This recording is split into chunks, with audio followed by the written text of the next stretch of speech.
बिस्मिल्लाहिर्रहमानिर्रहीम अस्सलाम वालेकुम। जी बच्चों, कैसे हैं आप लोग। अच्छा जी बच्चों, आज चैप्टर नंबर 6 को शुरू करेंगे और इसका टाइटल है इक्विलिब्रिया।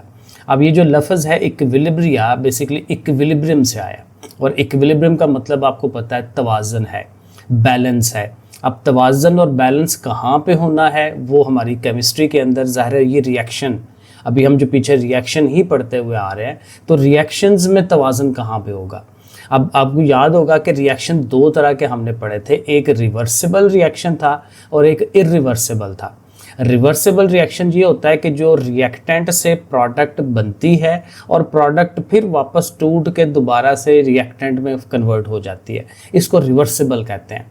और इरिवर्सिबल क्या था कि जो रिएक्टेंट हैं वो उन्होंने आपस में रिएक्शन किया और रिएक्शन करके जो प्रोडक्ट बना दी तो बस ठीक है, प्रोडक्ट से वापस नहीं आ सकते, ठीक है, वापस रिएक्टेंट की शक्ल में कन्वर्ट नहीं हो सकते, तो उसको हम कहते हैं कि ये इरिवर्सिबल रिएक्शन है। तो ज़ाहिर है अब इरिवर्सिबल रिएक्शन में तो तवाज़न होने से रहा, तवाज़न उसी में होगा इक्विलिब्रियम जो कौन से वाला है, रिवर्सिबल रिएक्शन है, जो वापसी का अमल भी कर सकता हो, ठीक है। तो ये सारा वो प्रोसेस होगा, अब यहाँ पे इंशाल्लाह पढ़ते हैं इसको। तो पहला टाइटल है हमारा reversible and irreversible changes. Changes का लफ्ज़ या रिएक्शन का लफ्ज़ एक ही बात है, क्योंकि जब रिएक्शन होना है तो रिएक्शन होने के बाद एक नई चीज़ बननी होती है ना, एक नई तब्दीली उसमें आ जानी होती है। तो तब्दीली आना, चेंज होना, रिएक्शन होना, ये लफ्ज़ एक जैसे ही हैं सारे। सो इसको पढ़ते हैं। कहता है इन अ केमिकल रिएक्शन, जब रिएक्शन होता है द रिएक्टेंट रिएक्ट, ज़ाहिर है जो रिएक्टेंट हैं जैसे ये दोनों हैं तो रिएक्टेंट आपस में रिएक्ट करते हैं टू गिव द प्रोडक्ट, और ज़ाहिर है आपको पता है इस साइड पे प्रोडक्ट होती है, तीर के निशान के दूसरी तरफ प्रोडक्ट है।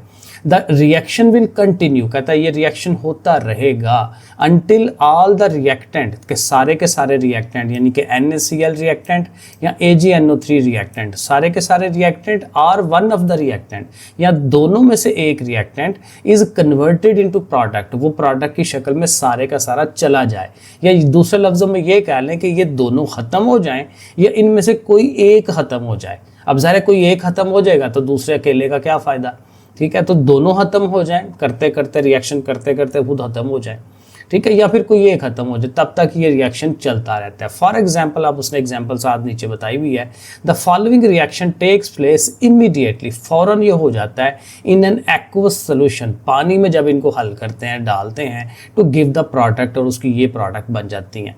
सोडियम इधर से NaNO3 बन जाता है और ये जो AgCl है, ठीक है, सिल्वर क्लोराइड, वो आपस में बन जाता है रिएक्शन, ठीक है ना, इस तरह से करके वो रिएक्शन हो जाता है। तो फ़ौरन ये रिएक्शन हो जाता है पानी में।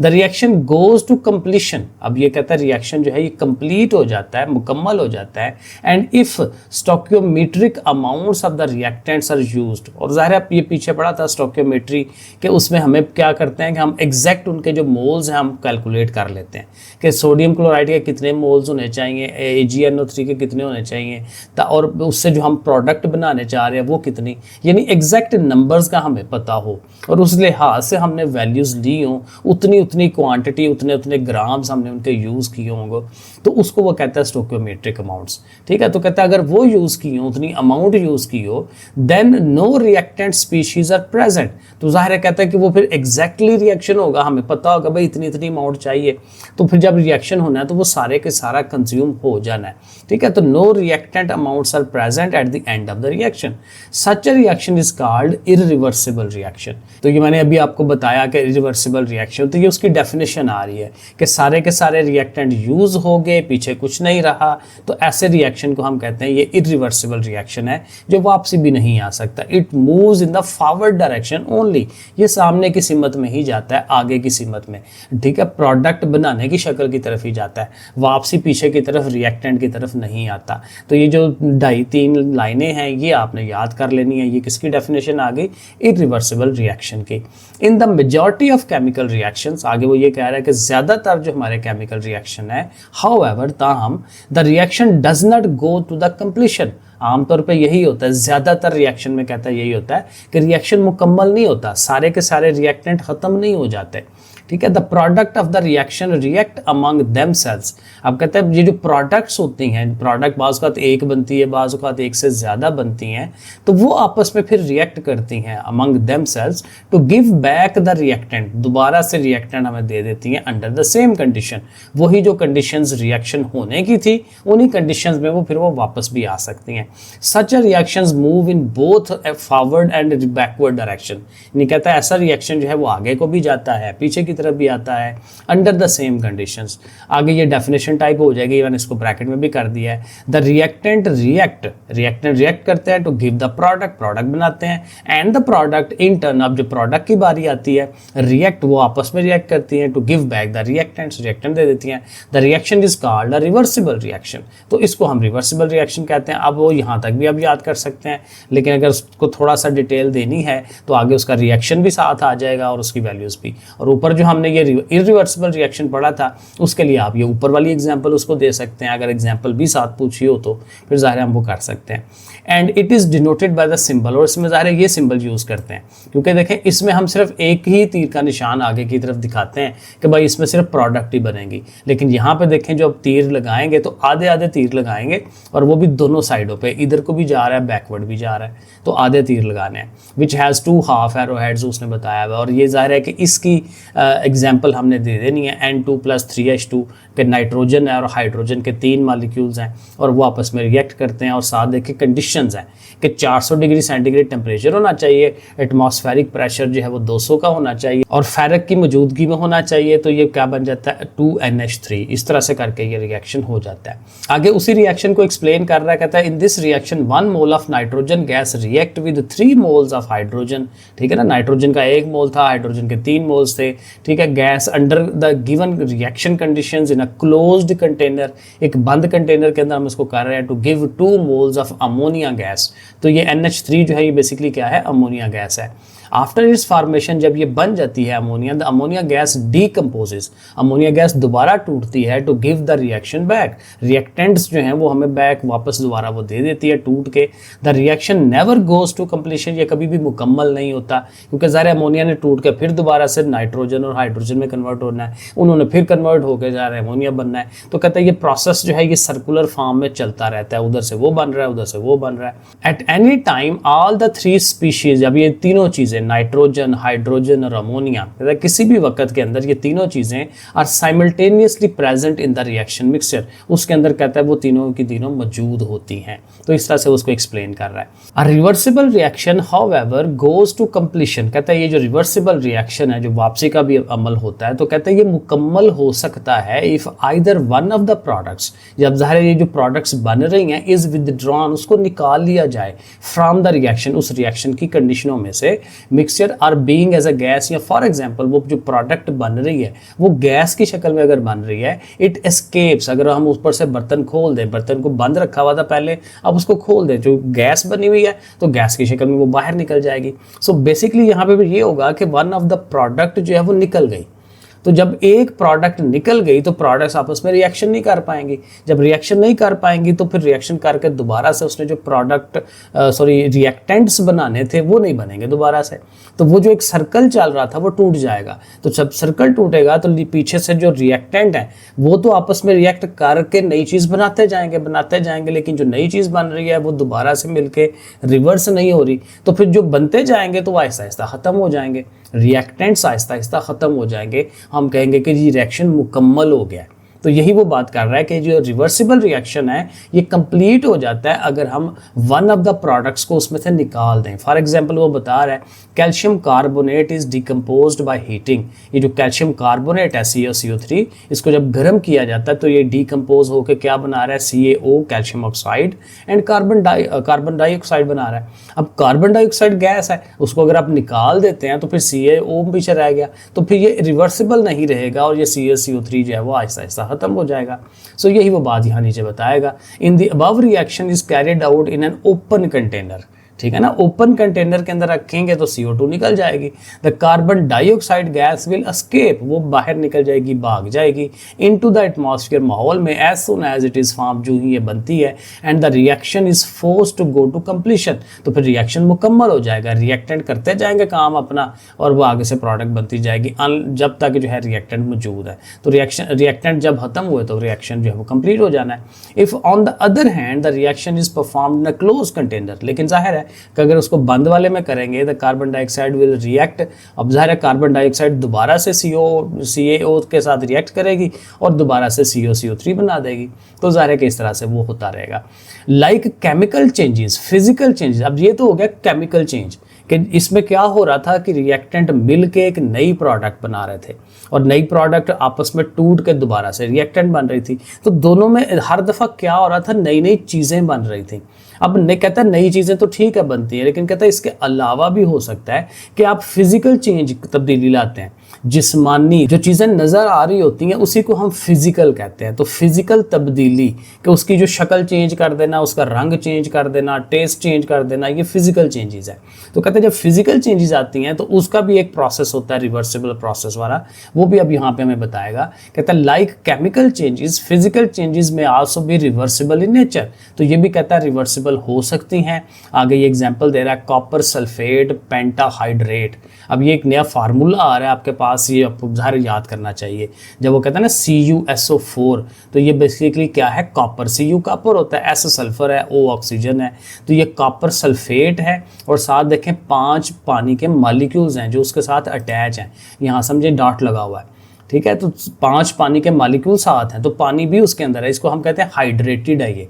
तो ये देखें उसका फिर नाम हो जाता है कॉपर सल्फेट पेंटाहाइड्रेट, पेंटा का मतलब 5 और हाइड्रेट का मतलब पानी के, ठीक है। हाइड्रेशन हाइड्रो, पानी से ही वो बनता है उसका नाम, तो ये सारा आ जाएगा। इज़ एन इम्पॉर्टेंट साल्ट, कहता है एक अहम साल्ट है, नमक है, which is blue in colour, लेकिन इसका जो रंग है वो बेसिकली ब्लू होता है, तो ये इसका फिजिकल है basically. When this salt is heated strongly, बहुत ज़्यादा जब इसको हम साल्ट को गर्म करते हैं, its colour changes to white, इसका कलर वाइट हो जाता है, ठीक है। This physical change involve the following, अब ज़ाहिर है कि ये उसका जो चेंज आ रही है वो ये हो रही है, क्या हो रहा होगा, CuSO4 इंटू ज़ाहिर है 5H2O पानी के मालिक्यूल्स हैं, उसके साथ हीट दे रहे हैं, तो हीट देने से ये हुआ कि वो जो 5 पानी के मालिक्यूल्स हैं वो हाइड्रेट होकर निकल जाएंगे, इवेपोरेट हो जाएंगे, उसके अंदर से निकल जाएंगे, तो CuSO4 अलहदा हो जाएगा और 5H2 अलहदा हो जाएगा, तो ब्लू से वाइट कलर में चला गया, तो फिजिकल चेंज आ गई। तो कहते हैं when white anhydrous copper sulphate absorb, anhydrous का मतलब यही है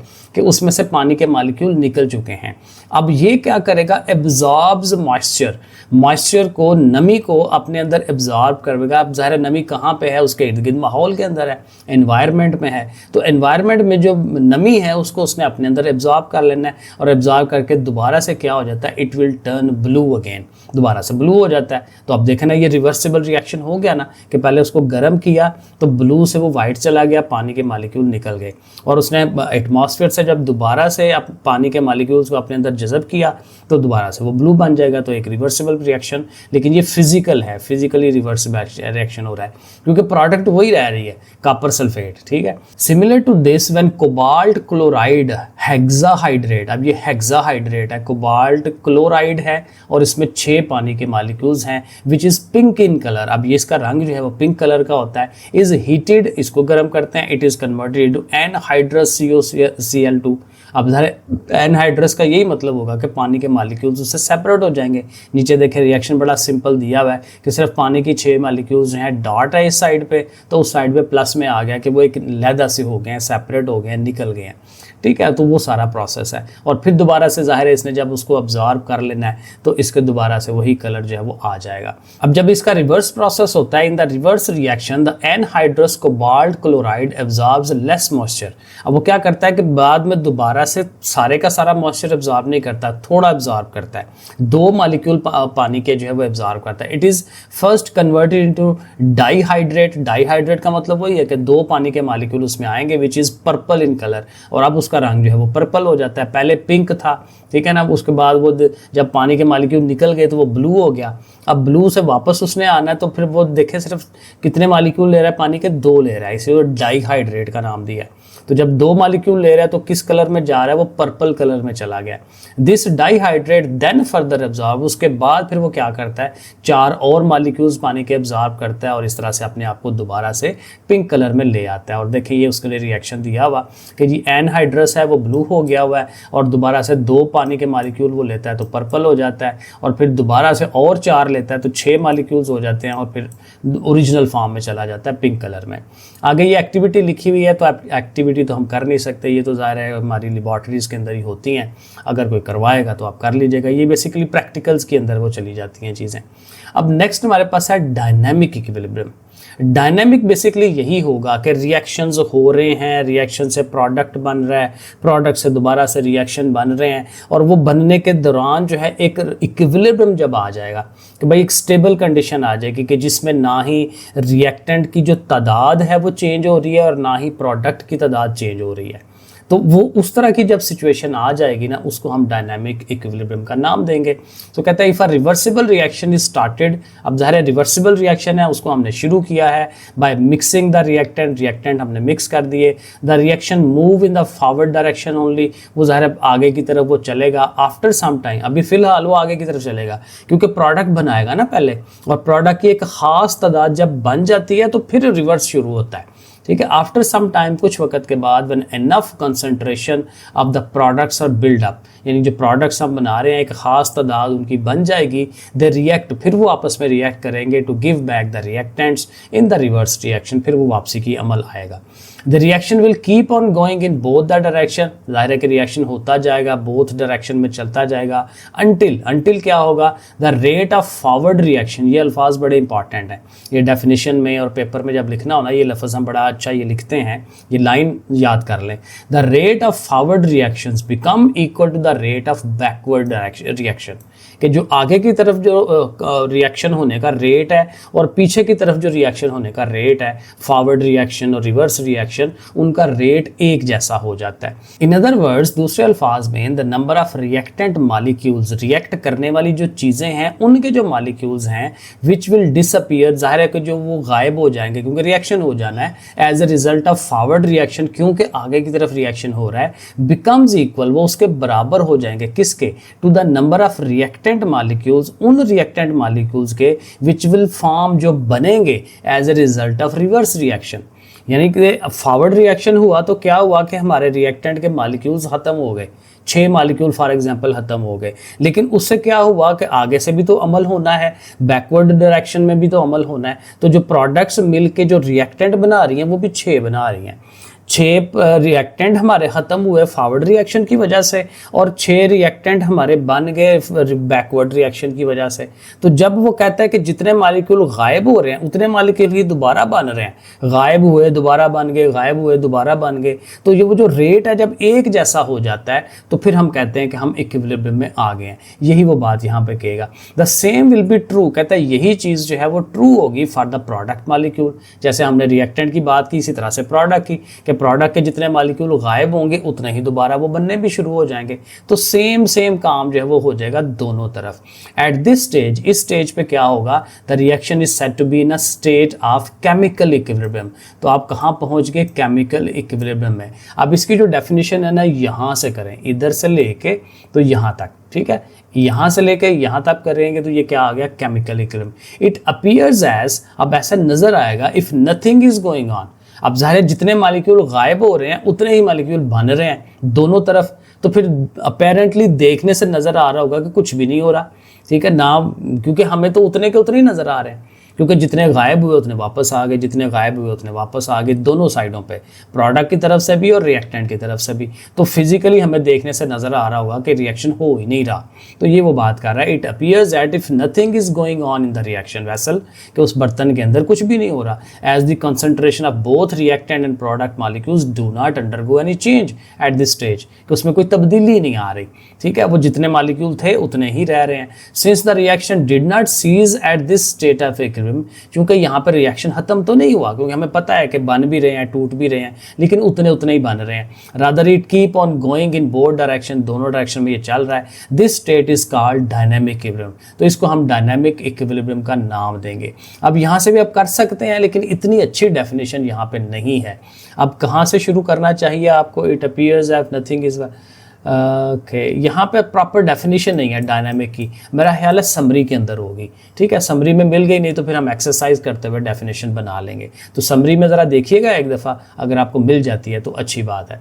अब ये इंटरेस्टिंग इन्फॉर्मेशन एक उसने दी हुई है, कहता है जी हमारे पास ये जो थर की जगह पर ना वो रेगिस्तान है, तो वहाँ पर माइनिंग करके तो हमने कोयला वहाँ से दरियाफ्त किया हुआ है। तो उस कोयले को अगर आप जलाएँ तो जला के आप बिजली बना सकते हैं, और एनर्जी का जो प्रॉब्लम है उसको हम कर सकते हैं। तो उसकी उसने एक एग्जांपल दी हुई है, कहता है vast deposit of coal are available in Thar Sindh. Sindh का जो इलाका है थर, वहाँ पे बहुत बड़ी मिकदार में हमारे पास कोयला मौजूद है। This coal can be use to generate electricity, उससे आप बिजली बना सकते हैं। When coal is made to react with steam, अब कोल को किससे रिएक्ट करते हैं? स्टीम से, यानी कि पानी भाप जिसको आप कहते हैं। तो पानी के साथ जब कोयला रिएक्ट करता है, CO और H2 is produce, carbon monoxide.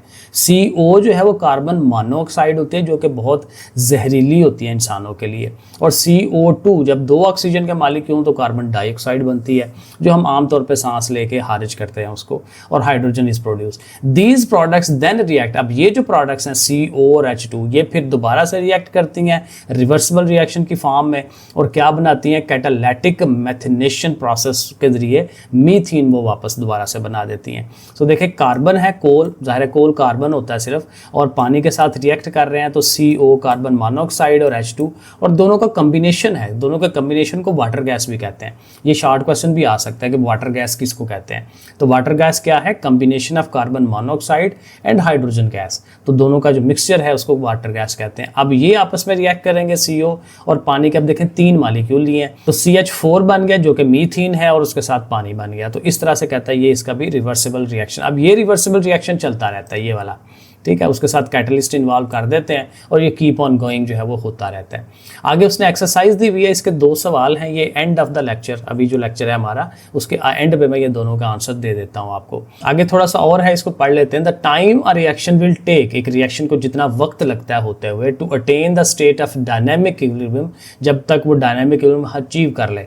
ठीक है ना, डायनामिक इक्विलिब्रियम तक पहुंचने में जितना वक्त लगता है वो किस पे डिपेंड करता है? Depend upon the nature of the reaction, कि रिएक्शन हो कौन से वाला रहा है, and the conditions eight which the given reversible reaction is performed, और उसमें कौन कौन सी कंडीशंस हम इन्वॉल्व कर रहे हैं, कितना उसमें टेम्परेचर दे रहे हैं, कितना प्रेशर दे रहे हैं, एंड सो ऑन। इन सारी चीज़ों को मिला के इन पे डिपेंड करता है कि कितने टाइम में हम ये जो डायनामिक इक्विलिब्रियम है उसको अचीव कर लेंगे।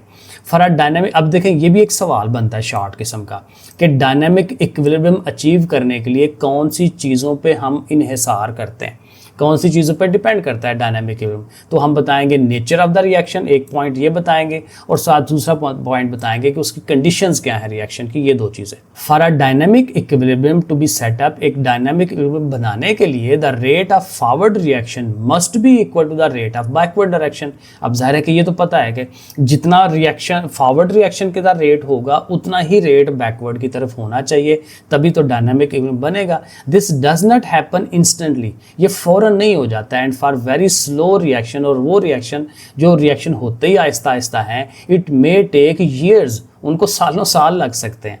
ठीक है, ऐसे भी हो सकता है। Both the rate of formation, यानी कि चीज़ों का बनना, एंड द डिकम्पोजिशन, और टूटना ऑफ अमोनिया, या ऊपर जो हमने एग्जांपल ली थी of ammonia, are reasonably fast. अब ये जो ऊपर रिएक्शन है अमोनिया वाला, वो कहता है कि फास्ट होता है, ये वाला रिएक्शन जो बता रहा है, इस वाले की बात कर रहे हैं।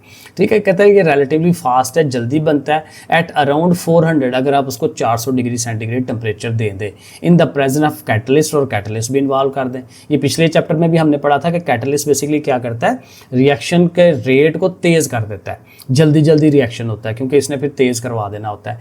This reaction will reach the equilibrium state with in minutes, after the start of reaction. तो ये भी कहता है मिनट्स के अंदर ही, चंद मिनटों में ही उसको स्टेट ऑफ इक्विलिब्रियम पहुंच जाता है अगर आप ये उसको प्रॉपर वो चीज़ें दें। 400 डिग्री सेंटीग्रेड पर ले जाएं, साथ कैटलिस्ट भी रख लें, तो चंद मिनटों के अंदर ही ये डायनामिक इक्विलिब्रियम को अचीव कर लेगा। और एक और एग्जांपल वो दे रहा है, the following equilibrium reaction take 4 to 5 seconds. कहता है ये जो नीचे हम एक रिएक्शन दिखा रहे हैं इसको सिर्फ 4 से 5 सेकंड लगते हैं अपने वो इक्विलिब्रियम के स्टेट तक पहुंचने के लिए, डायनामिक उस पर पहुंचने के लिए। अब ये क्या है कि इसमें पानी के अंदर आप बिजली आप गुजारते हैं तो इसको इलेक्ट्रोलिसिस कहते हैं। उससे क्या होता है कि पानी जो है अपने हाइड्रोजन और ऑक्सीजन में कन्वर्ट होता है, उसके मॉलिक्यूल बनते हैं, और इसका जो रिवर्स प्रोसेस है कि पानी दोबारा से बनना और पानी का टूट के हाइड्रोजन ऑक्सीजन बनाना। तो कहता है कि ये जो है अपने डायनामिक इक्विलिब्रियम को कब पहुंच जाता है, 4 से 5 सेकंड के अंदर। तो ये एक बड़ी अच्छी, ये भी एक शॉर्ट सवाल है कि पानी की जो डायनामिक इक्विलिब्रियम है वो कैसे और कहाँ और किस तरह से होती है, तो ये भी आपको प्रॉपर याद करनी चाहिए, ये भी शॉर्ट सवाल बनता है। 2 सवाल जो उसने दिए हुए थे वो हमने यहाँ लिखे हैं, उसको हम समझ लेते हैं। तो कहता है पहला सवाल ये है, इलेबोरेट एन एग्जाम्पल, कहता है कि मिसाल दें ऑफ डायनामिक इक्विलिब्रियम की which exist in this world, जो इस दुनिया में हो रही है between the 3 physical states of, ये वाटर नहीं उसको मैटर कहना चाहिए था, जब वाटर ही कह दिया तो फिर वाटर ही तो इसका आंसर है, ठीक है, तो इसको मैटर यहाँ लिखना चाहिए था, फिर वो सवाल ना ज़्यादा बेहतर बनता है, क्योंकि बच्चे को तो पता तो चले ना कि वो ढूंढे कि आंसर क्या है इसका। तो जो तीनों मादे की हालतें हैं वो उसमें वो चीज़ मौजूद हो, तो हम इसका आंसर पानी देंगे कि पानी जो है वो बेसिकली क्या करता है कि वो इस फिजिकल स्टेट उसकी इस तरह से होती है कि वो तीनों हालतों में मौजूद हो सकता है। आप ऐसा करें कि बंद कंटेनर लें, उस कंटेनर का टेम्परेचर आपने 0 डिग्री सेंटीग्रेड पर फिक्स कर देना है, ठीक है, सराउंडिंग का जो मर्जी हो, लेकिन उस कंटेनर का टेम्परेचर 0 होना चाहिए। अब उस 0 पे वो जो बर्फ़ आपने उसके अंदर रखी हुई है, तो बर्फ़ थोड़ा सा पिघलेगी भी, हल्का फुल्का पानी भी बनाएगी, और पानी के ऊपर ज़ाहिर है जब पानी होता है तो आपको पता है उसके ऊपर थोड़े बहुत वेपर्स ज़रूर बने होते हैं, वो ऑटोमेटिकली बनते हैं। ये वेपर ज़रूरी नहीं होता कि गर्म करें तो फिर तभी बनेंगे, वो ऑलरेडी जैसे समंदर की सतह है उसके ऊपर से भी वेपर्स बाहर के निकल रहे होते हैं एंड सो ऑन। तो पानी जब भी वो ऐसे खुला पड़ा हो उसके ऊपर से वेपर्स बनते हैं, तो फिर वो ज़ाहिर है वेपर भी, तो तीनों चीज़ें मौजूद होंगी, ठीक है, वेपर्स गैस की हालत भी होगी, लिक्विड पानी की हालत भी होगी, और साथ सॉलिड जो है वो आइस की शक्ल में भी होगा। तो तीनों एक ही जगह पे वो मौजूद होंगे और रिवर्सिबली रिएक्शन के थ्रू एक दूसरे में कन्वर्ट भी होते रहेंगे। तो ये हमने उसको आंसर में देना है। अ dynamic equilibrium exist between the 3 physical states of water, solid, liquid and gas, ज़ाहिर वेपर शक्ल में, इन अ क्लोज्ड सिस्टम। ये असल बात है, क्लोज सिस्टम होना चाहिए। For example in a sealed container at 0 degree centigrade, ice melt into water, ice है पानी में मेल्ट होगी, एंड वाटर फ्रीजेस बैक, पानी फिर दोबारा से फ्रीज होके, क्योंकि 0 डिग्री है तो 0 डिग्री पे ही तो बर्फ़ जमती है, तो उसने दोबारा से फ्रीज होना है और आइस बनानी है, तो ये उन दोनों का आपस में हो गया। Similarly some water evaporate into vapours, वो वेपर की शक्ल में भी, बुहारात की शक्ल में भी निकलते हैं, वाइल सम वेपर्स कंडेंस, और फिर बाज़ जो वेपर्स हैं दोबारा से इकट्ठे होके वो पानी की शक्ल में आ जाते हैं। This ongoing process where the rate of forward and reverse change is equal and no net change is observed, और उसमें कोई तब्दीली नहीं नज़र आ रही होती, इसको हम पे डायनामिक इक्विलिब्रियम का नाम दे देंगे। और ये आप इसको एरोहेड के ज़रिए भी दिखा सकते हैं कि आइस जो है उससे वाटर बन रहा है, वाटर से आइस बन रही है, या वाटर से वेपर्स बन रहे हैं और वेपर से दोबारा से वाटर बन रहा है। तो इस तरह से करके ये पहले का आंसर हो जाएगा। दूसरे में कहता है die nitrogen tetra oxide N2O4, क्योंकि टेट्रा ऑक्साइड है ना, ऑक्सीजन के 4 उसमें एटम्स आ गए हैं, ठीक है। तो ये क्या चीज़ है, इज़ अ कलरलेस गैस, इसकी कलर कोई नहीं है इस गैस का। It slowly changes to brown colour, आहिस्ता आहिस्ता इसका ब्राउन हो जाता है कलर, और नाइट्रोजन डाइऑक्साइड बन जाती है एट 100 डिग्री सेंटीग्रेड। अब जब 100 डिग्री सेंटीग्रेड रखेंगे तो इसने क्या करना है, डाई नाइट्रोजन टेट्राऑक्साइड ने कन्वर्ट होकर नाइट्रोजन डाइऑक्साइड बना देनी है, और उसका जो कलर है वो ब्राउन में हो जाएगा। Predict how the colour of mixture will change, तो इसका कलर किस तरह से चेंज होगा, इसको अगर हम एक सील्ड पैक बंद के अंदर रखें 100 डिग्री सेंटीग्रेड पे, तो रिएक्शन ज़ाहिर है N2O4 जो है वो फॉरवर्ड और रिवर्स होना है, 100 डिग्री सेंटीग्रेड पे होना है। तो रिएक्शन भी साथ ज़रा लिख लें, और साथ इन्फॉर्मेशन यही थी कि N2O4 कलरलेस है लेकिन NO2 जो है वो ब्राउन है। At 100 degree centigrade the equilibrium shift to the right, ठीक है। और राइट साइड की तरफ इक्विलिब्रियम जाएगा toward the formation of NO2, यानी आगे की तरफ प्रोडक्ट की तरफ जाएगा, बिकॉज इंक्रीज टेम्परेचर हम बढ़ा रहे हैं, फेवर्स द एंडोथर्मिक रिएक्शन, ठीक है। वो रिएक्शन होना है और वो उससे नाइट्रोजन ऑक्साइड NO2 जो है वो बनेगी हमारी। Therefore if N2O4 is placed in a seal flask at 100 degree centigrade, अगर बंद फ्लास्क के अंदर आप उसको 100 डिग्री पे रख देते हैं, it will start converted into NO2। तो वो पहले इक्विलिब्रियम बना हुआ था लेकिन वो NO2 में अब कन्वर्ट होनी शुरू हो जाएगी क्योंकि आपने 100 डिग्री सेंटीग्रेड उसको टेम्परेचर दे दिया है। And the mixture will gradually turn brown, और आहिस्ता आहिस्ता वो ब्राउन होती जाएगी until a dynamic equilibrium is established, हत्ता कि वो फिर ज़ाहिर उसका जो डायनामिक इक्विलिब्रियम है वो आ जाएगा। तो ये हमारा आज का लेक्चर हो गया, ठीक है जी। नेक्स्ट इंशाल्लाह इससे आगे चलते हैं। ओके, फिर अल्लाह हाफिज़।